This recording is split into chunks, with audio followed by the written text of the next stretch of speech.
何でもいいそれ。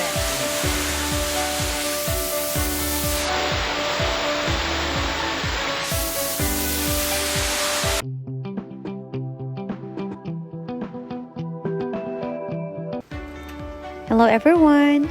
Gusto ko lang i-share sa inyo ang pinuntahan namin na cave or tinatawag nilang Otaki Cave dito sa Gifuken. Marami pang iba't ibang cave dito sa Gifuken. At yung pinuntahan naman namin, kakaiba to siya kasi meron siyang cable car. I mean, hindi siya yung usual na mga cable cars na sinasakyan natin. Cable car ito nagawa sa kahoy. Paakyat kasi ito siya. Kaya kasama na rin yun sa entrance na binayaran nyo, yung pagsakay ng wooden cable car. Pwede naman itong lakarin papunta sa taas. Pero syempre gusto mo rin ma-experience yung wooden cable car nila dito. So ayan na nga, pasakay na kami.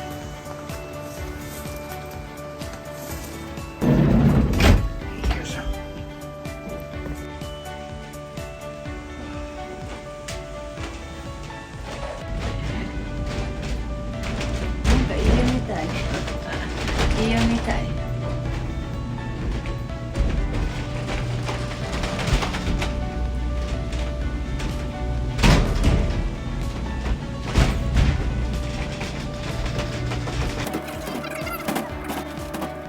So, ganyan siya kataas. Di ko rin na-imagine paano ko tinakbo yan pababa. Dahil nga sa di inaasahang pagkakataon.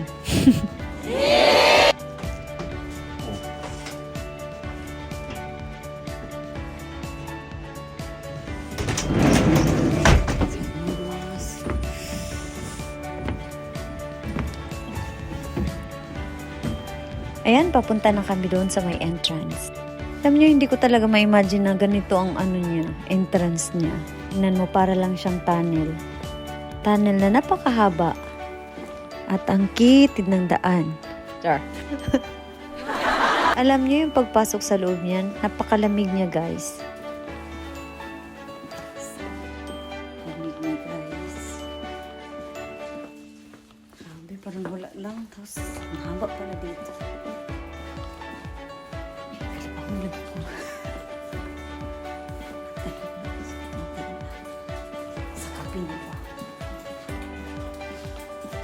Ano ba yan? Pasensya na, guys. Parang puro mukha ko pa ngayon na nakikita nyo.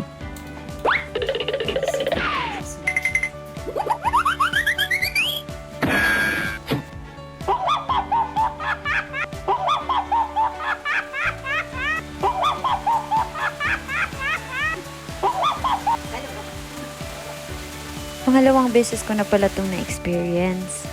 Pero, iba yun siya. Maganda din yung pinuntahan namin noon. Pero, kakaiba din ito. Alam mo, ma-amaze ka talaga paano nila ginawa ito.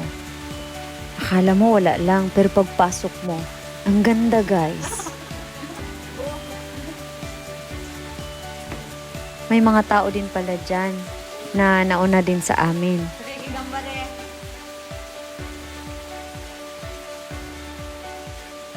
Mga 2 kilometers pala ang haba ng kuweba na yan. Diba ang ganda?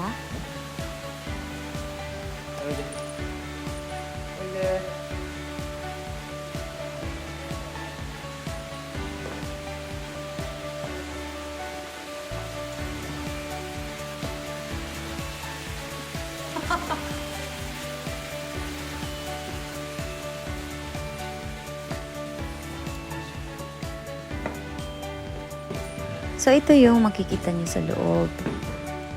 Ganda ng rock formation na yan. Parang art siya, di ba? Take note, hindi yan siya gawa ng tao. Natural lang yan siya. Sabi daw nila, galing daw sa taas na formation. Pababa, tinatawag daw yan siya na stalactites. Ganyan yung nakikita natin sa taas. Ang dahilan daw kung bakit ganyan ang formations na yan ay dahil daw sa rainwater at saka yung snow melts. Naging mas maganda siya at naging tourist spots siya Dahil dinevelop siya Kawaii. ng mga Japanese. bakari. Ha? 赤い鍾乳石。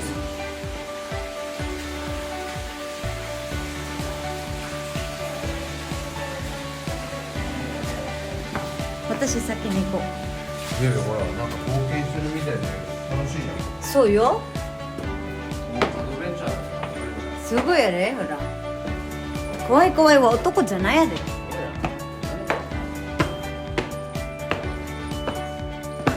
いんじゃないかな。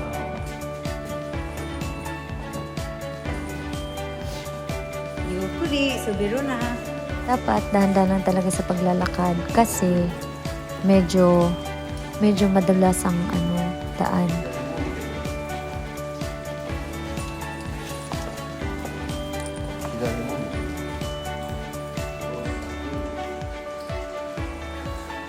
Ang ganda niya talaga tingnan guys kasi nilalagyan nila ng mga ilaw at saka meron din pala tong waterfall sa loob.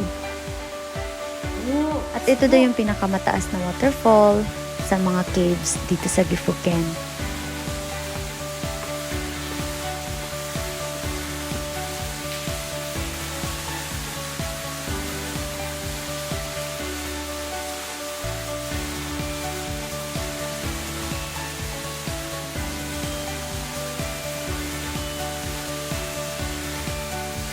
At yan, bilang respeto na naman sa kalikasan nila, pinuhit yan nila. Dito kasi sa Japan, specific ang pangalan ng mga gods nila. Example, God of Harvest, God of Nature, iba-iba. Pero itong ginuhit nila dito, hindi ko talaga alam kung ano yan siya. Usually kasi pag merong mga ganyan, nag-pray sila dyan, nagpasalamat, ganun. Mainom din pala ang tubig dyan. Yan. Actually, lasang tubig siya guys. Mineral water.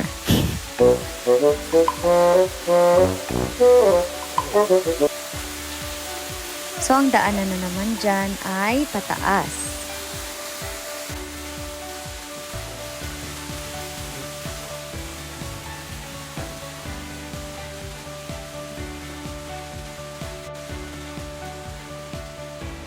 Sa mga gustong ganito na adventure, ang magandang susuotin ay flat shoes lang siya kasi medyo madulas ang daan at saka yung mga hagdan is may pataas, panaog, kaya mas comfortable talaga na naka-flat shoes ka lang. At syempre, wag mo rin kalimutan magdala ng jacket kasi ang lamig-lamig sa loob guys. At ang pinaka-importante sa lahat, bago ka pumasok sa kuwebang to, dapat nakapag-toilet ka na. Dahil maliban sa kahaba-habang lalakarin nyo, wala kayong makikitang CR sa loob. Para ma-enjoy mo talaga ang tanawin sa loob at makapagdahan-dahan kayo, yun ang dapat na gagawin.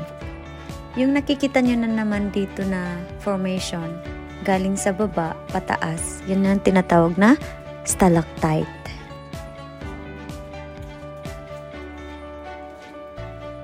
Grabe din talaga sila sa pag-preserve ng mga natures nila. Sige na guys, tapusin ko na muna ang preservations nila kasi ako di ko na talaga kaya guys. Tumawag ng kalikasan. Grabe ang takbo ko guys. Nauna pa ako sa cable car nila. Bye. Thanks for watching.